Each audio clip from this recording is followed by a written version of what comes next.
अल्हम्दुलिल्लाह आज हमारे तनिसंद्रा वार्ड के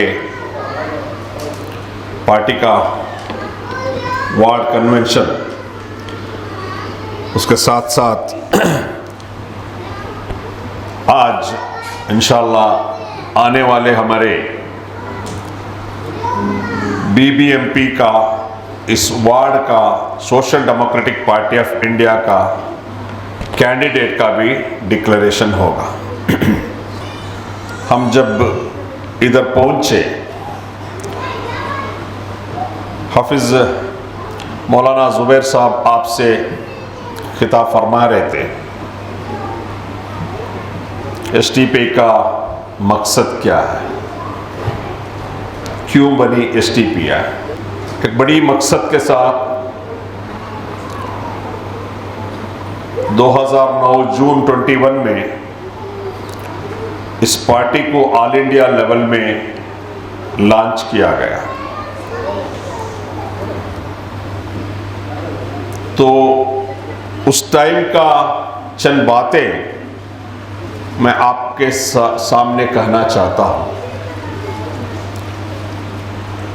जो भी इस पार्टी को शुरुआत में इस पार्टी को लॉन्च करे या पार्टी का जिम्मेदार थे, कोई भी पॉलिटिकल बैकग्राउंड के लोग नहीं थे। हम लोग जितने भी हमारे लीडर्स हो या हम जितने भी लीडर्स हमारे हैं, पूरे समाजी कारकुन थे। इस कौम का, मिल्लत का, मजलूम तबके के लिए काम करने वाले अलग अलग शोबे के लोग थे, एक्टिविस्ट लोग थे। अपने अपने अंदाज में अलग अलग इदारों में काम करने वाले लोग थे। आज़ादी के 70 साल बाद भी इस मुल्क में अलग अलग पार्टियां हुकूमत में आया, उसके बावजूद अवाम की प्रॉब्लम सॉल्व नहीं हुआ। यहां तक कि आज़ादी का 75 साल हो गया, आज़ादी का अमृत महोत्सव हम बना रहे हैं। इस डेट में भी हम लोग सिर्फ क्लीन ड्रिंकिंग वाटर, पीने का पानी तक दे नहीं सके हमारे अवाम को। आप ये सुनकर ताज्जुब होंगे, ये नया भी नहीं है। इस देश का आबादी में 10% लोग, यानी कि आज का आबादी इस देश का है 135 करोड़। 135 करोड़ में 10% मीन्स 13 करोड़ 50 लाख लोग को आज भी घर नहीं है, स्लम में रहते हैं। बड़े बड़े बातें कहते हैं, चाहे वो नरेंद्र मोदी हो, अमित शाह हो, बड़े बड़े वादा करते हैं, हम लोग वो किया, हम लोग ये किया। आजादी के 75 साल में भी इस देश का 13 करोड़ 50 लाख लोग अगर घर नहीं है, स्लम में जीते हैं, बोले तो क्या डेवलपमेंट का बात करते हैं। बात करने के लिए क्या है, शर्म आना चाहिए इन लोगों को। घर नहीं है, पीने का पानी नहीं है, टॉयलेट नहीं है। 10 to 15% लोगों को अभी भी टॉयलेट नहीं है, ओपन टॉयलेट यूज करते हैं। रोजगार नहीं है, छोड़ो ये कुछ भी नहीं है। हमें कैसा कि कमा लेंगे, खा लेंगे। क्या इस देश में एक इज्जत की जिंदगी है, एक तवफ़्फ़ुज़ का मौका है, एक तवफ़्फ़ुज़ का जिंदगी है हमारे पास? वो तक में हर दिन खौफ से जीने वाले लोग, चाहे वो मुसलमान हो, दलित हो, आदिवासी हो, पिछड़े तबके हो। हालांकि हमारा कॉन्स्टिट्यूशन का मुताबिक, हमारा आईने के मुताबिक इस देश में जो रूलिंग करने वाले रूलिंग पार्टीज जो भी हो, उनका जिम्मेदारी था हर एक इंडियन को फ्री एजुकेशन, फ्री हेल्थ, हर एक इंसान को एक रहने के लिए एक घर, ये सब देने का जिम्मेदारी हुकूमत का था। 75 साल में हुकूमत करने वाले कोई भी पॉलिटिकल पार्टी इसका ऊपर फिक्र नहीं करे। और इस देश डेमोक्रेसी है, आपको मालूम है डेमोक्रेसी का मतलब क्या है? Of the people, by the people, for the people. प्रजा प्रभुत्व बोलती कन्नड़ा में। प्रजा प्रभुत्व क्या है? प्रजा प्रभुत्व प्रजेगळे प्रभुगळु। मगर अफसोस इसकी बात है, कभी भी इस देश में प्रजेगळु प्रभुगळु नहीं बने, गुलाम बने। ये जितने भी सियासत पार्टियां हैं, हम लोगों को गुलाम बनाकर आज भी गुलामी में है हम लोग। जिम्मेदार इन लोग हैं।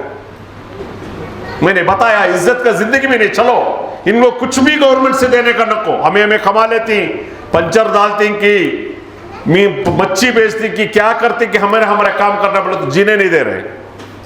तवफ़ुज़ नहीं है, सिक्योरिटी नहीं है, कभी भी एक खौफ का जिंदगी जीने का टारगेट कर लेकर है। ये सब देखते हुए हम लोग जितने भी समाजी कारकुन थे, हम लोग एक गुफ्तगू करें। इस देश का इस हालात है, क्या करना चाहिए? एक दिन 2 दिन का गुफ्तगू नहीं, 2 साल इसके ऊपर गुफ्तगू हुआ। बड़े बड़े उलमा किराम को, बड़े बड़े मुफ्ती, बड़े बड़े अमायदीन को, बड़े बड़े जितने भी सोशल साइंटिस्ट है, एक्टिविस्ट है, पॉलिटिशियंस है, सबको मिले 2 साल पूरे इंडिया को दौरा करते हुए गुफ्तगू करे, चर्चा करे। ये हालात ऐसा है, मुसलमानों को टारगेट किया जा रहा है, दलितों को टारगेट किया जा रहा है, हमारे बच्चों का एक विजन नहीं दिख रहा है। जो भी रूलिंग में आता है, चोर लफंगे लुटेरे आकर बैठा है, क्या किया जाए? 2 साल का इस गुफ्तगू में, इस रिसर्च में, इस काम में नतीजा निकल आया कि जो लोग इस देश के बारे में अच्छे सोचते हैं, फिक्रमंद है, इस कौम के बारे में दर्द रखते हैं, मजलूमों के बारे में सोचते हैं, फिक्र रखते हैं, इस देश के लिए कुछ करना चाहते हैं, अच्छी सोच है, सच्चे लोग हैं, ईमानदार लोग हैं, ये लोग क्या किए हैं? ये लोग सियासत से दूर है। समझ रही? ये लोग क्या है? सियासत से दूर है। ये सियासत गंदी भी, हम ना कहीं को वो कर को बोल डाल को क्या करी? सियासत से दूर होगी। इसका मौका कौन उठाए? जो वैक्यूम था, अच्छे लोग साइड में थे, वो जो गैप था, वो वैक्यूम था। चोर लफंगे, दो नंबर का धंधे करने वाले, करप्शन करने वाले, लूटने वाले, ऐसे लोग सियासत में चले गए। एक बार तुम्हें नजर उठा को देखो हमारा सियासत का लोगों, ऐसे लोग हैं, क्या भी जानकारी नहीं है। हमें बहुत सारे एमपीस को, एमएलएस को जब मिले यूएपीए के बारे में, जो एक कानून है, काला कानून, यूएपीए बोलकर कांग्रेस ने लाया ये कानून, कांग्रेस ने लाया। अब बीजेपी इसको यूज कर लेकर है मुसलमानों को 20-20 साल, 15-15 साल जेल में डालने के लिए, अलग अलग इल्जामों पे। ये कानून को वापस लेना चाहिए, इसके लिए मुहिम चलाए हम लोग। एमपीस को, एमएलएस को मिलको ऐसा एक कानून है करके पूछे तो ऐसा भी एक कानून है क्या? क्या ये यूएपीए बोले तो ऐसा भी एक कानून है क्या? कौन पूछ रही? एमएलएस और एमपीस पूछ रही। इनको क्या यूएपीए मालूम नहीं है, इनको क्या एंटी कन्वर्जन बिल को मालूम नहीं है, कुछ भी जानकारी नहीं है। एक तो इनका बाप एमएलए था, उसलिए एमएलए बना, नहीं तो बड़ा कुछ गलत करके बड़ा पैसा नाम को रखे तो उसमें एमएलए बना, खानदानी एमएलए बना, खानदानी काउंसिलर बना, कारपोरेटर बना, रोडिज्म कर कर पैसा देकर एमएलए को कारपोरेटर बना, काउंसिलर बना, पंचायत मेंबर बना। ये सबको क्वालिटी के लोग, जो सही कौम को रिप्रेजेंट करने वाला, कौम के दर्द रखने वाला, कौम के लिए बात करने वाला, कौम का आवाज बनकर काम करने वाले क्या हो गए? हमें नमाज़ां पढ़ने को, दिकराम पढ़ने को क्या करे? साइड में हो गए। चोर लफंगे ये लोग बैठे हैं। ये 2 साल का नतीजा ये आया कि इस वजह से इस हालात है। हम गैर सियासत बोलकर हमें दूर रहने की वजह से ऐसे लोग हम बैठ को इस देश को बर्बाद कर लेकर है। तो इसलिए नतीजा आया, जब तक अच्छे लोग, सच्चे लोग, ईमानदार लोग, इस कौम का फिक्र रखने वाले, जो जब तक हम लोग सियासत में नहीं जाते तब तक के बदलने वाले नहीं हैं। उसका 2 साल का उस मेहनत का उस शूरा का एक नतीजा का नाम है social democratic party of India.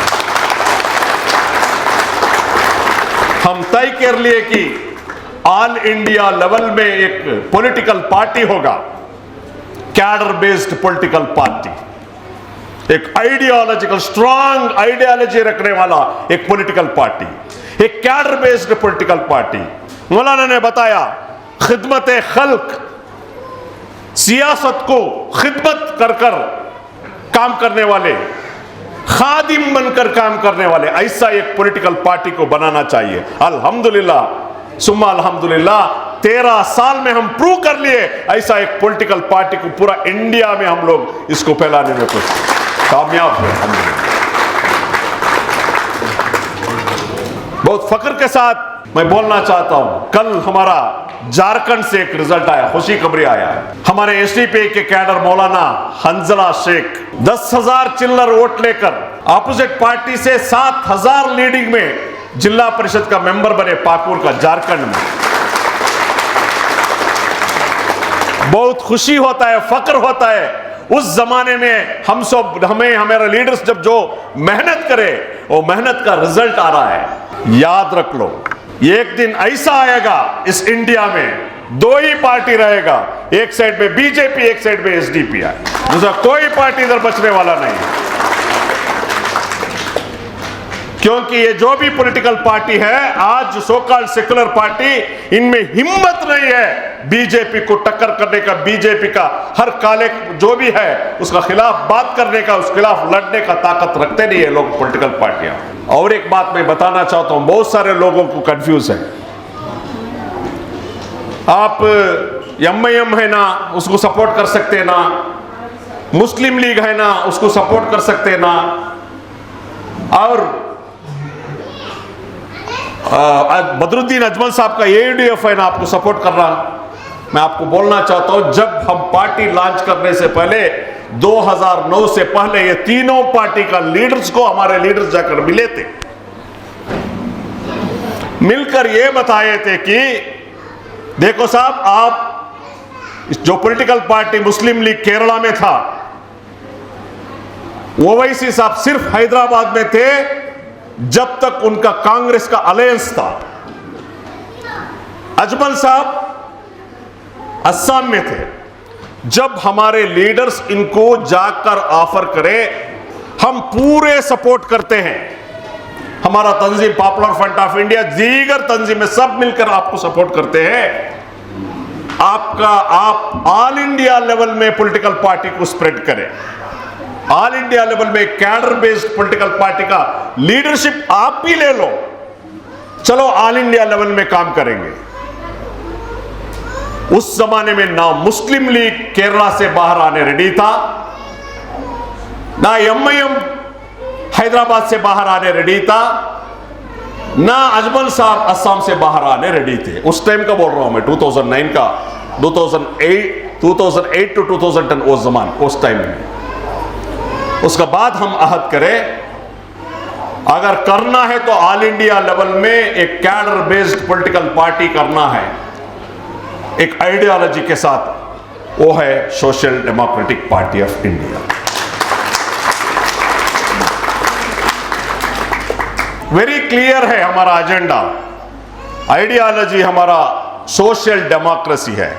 इसका मतलब है सबको बराबरी। इंडिया में रहने वाले हर बासिंदे को इक्वल राइट्स मिलना चाहिए, ना कोई ऊंचा ना कोई नीचा। जितने भी हमारा कॉन्स्टिट्यूशनल राइट्स है वो हर एक इंडियन को मिलना चाहिए। एक रेस्पेक्टफुल जिंदगी ये हर एक इंडियन को मिलना चाहिए। ये है और हमारा एजेंडा। और हमारा पॉलिटिक्स क्लियर है, हम अवाम के पॉलिटिक्स करते हैं, अवाम का सियासत करते हैं। दूसरे पॉलिटिकल पार्टी के जैसा अदानी का, अंबानी का, टाटा का, बिरला का ये पॉलिटिक्स नहीं करते हम लोग। लोगों को तोड़ने का पॉलिटिक्स नहीं करते हम लोग। कम्युनल पॉलिटिक्स नहीं करते। जात जात में, धर्म धर्म में भेद करने वाला पॉलिटिक्स हम लोग नहीं करेंगे। हम अवाम की पॉलिटिक्स करेंगे। 135 करोड़ लोग भी हम इक्वल अंक में देखेंगे। चाहे वो हिंदू हो चाहे वो मुसलमान हो, हमारे लिए सब क्या है, बराबर है। और हमारा पॉलिटिक्स क्लियर है। हम हमारे मकाम बनाने के लिए, लीडर बनने के लिए, पैसे बनाने के लिए, हमारा काला धंधा करने के लिए, 2 नंबर का धंधा करने के लिए, राउडिज्म करने के लिए सियासत में कोई हमारे कैडर लीडर नहीं आएगा। सिर्फ एक ही एक मकसद है, खिदमत खल्क, खादिम बनकर काम करना है, बस। आज का पॉलिटिक्स क्या है, आज का सियासत क्या है? सियासत को क्यों आते हैं? एमएलए बनना क्यों चाहते हैं? उनका प्रॉपर्टी को बचाने के लिए, उनका धंधे को बचाने के लिए, इसके लिए आते हैं। उसका बाद कौन? उसका बेटा। उसका बाद कौन? उसका बेटी। क्या दूसरे कौन भी नहीं? खानदानी सियासत। और दूसरा एसटीपी का एक खूबी है, हमारा कलेक्टिव लीडरशिप है। हमारा क्या है? कलेक्टिव लीडरशिप है। अब्दुल मजीद खुद अब बैठ के पूरे डिसीजन अब्दुल मजीद नहीं लेते। एक शूरा होता है, एक स्टेट कमेटी होता है, स्टेट कमेटी में चर्चा होकर डिसीजन होता है। आज हम तनीसंद्रा वार्ड का कैंडिडेट का डिक्लेयर करने जा रहे हैं। दूसरे पॉलिटिकल पार्टी में क्या होता है, कौन बड़ा सूटकेस ले गया उसका नाम अनाउंस होता है, और वो जो प्रेसिडेंट, वो पार्टी का लीडर किसको चाहता है उसको ये क्या करता है, टिकट देता है। Social democratic party of India Thanisandra का वार्ड का कैंडिडेट को डिक्लेयर करने से पहले सबसे पहले मशवरा हम इस वार्ड कमेटी में करें या नहीं करें भाई? वार्ड के लीडर्स, क्योंकि अब्दुल मजीद को मालूम नहीं है तनीसंद्रा में कौन काबिल है कौन काबिल नहीं है। हालांकि सभी काबिल है, ऐसा नहीं है कि हम कौन काबिल है, ऐसा नहीं है। हमारा हर एक कैडर काबिल, नहीं तो हम काबिलमंद बनाएंगे उनको, मगर उसमें बेस्ट कौन? सब लोगों को कैंडिडेट नहीं बना सकते ना भाई। बेस्ट कौन? वो कौन मशवरा करता है? वार्ड कमेटी मशवरा करता है, कर एक 4-5 नाम देता है। उसके बाद वो डिस्ट्रिक्ट कमेटी में चर्चा होता है, डिस्कशन होता है, उसका पॉजिटिव उसका नेगेटिव, उस कैंडिडेट का कौन बेहतर लोग का खिदमत करेगा, कौन 24/7 लोगों को मिलेगा, कौन कोई के आदमी एक मजलूम फोन करते ही फोन उठाएगा, कौन आदमी कोई भी स्टेशन में क्या हुआ स्टेशन को भागेगा, पानी आया बाढ़ आया कहते भी एक परेशानी आया कौन भागेगा फर्स्ट, खिदमत में आगे सब में कौन रहेगा, ये सारे डिस्कशन होता है। उसके बाद स्टेट कमेटी को आता है उधर, और एक बार चर्चा करके हम लोग फाइनल करते हैं। ये है हमारा सिस्टम, चाहे वो पार्टी का लीडर हो, चाहे वो काउंसिलर, ग्राम पंचायत मेंबर, एमएलए, खुद एक प्रेसिडेंट बैठ के डिसीजन नहीं करता। और कोई खानदानी का पार्टी नहीं है, किसका खानदान, ये सबका पार्टी है, ये अवाम की पार्टी है।